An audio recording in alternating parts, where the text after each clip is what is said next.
యేసుతో ప్రయాణం, నా జీవన ప్రయాణం, నా యేసుతో ప్రయాణం, అద్భుతమైన ప్రయాణం, నా యేసుతో ప్రయాణం, ఆనందమైన ప్రయాణం, నా యేసుతో ప్రయాణం, అద్భుతమైన ప్రయాణం, నా యేసుతో ప్రయాణం, ఆనందమైన ప్రయాణం, నా యేసుతో ప్రయాణం.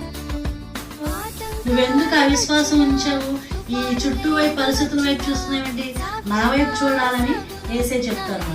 చెప్పి వెంటనే పేతురుని చేయి పట్టుకుని ఇట్లా పైకి లేపుతారు అన్నమాట.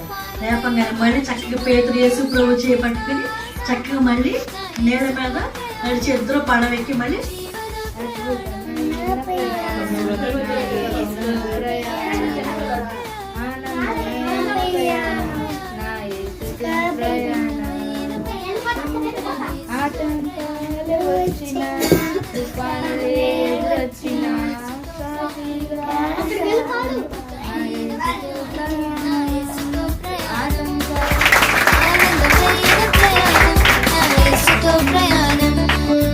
చిన్ని చెల్లె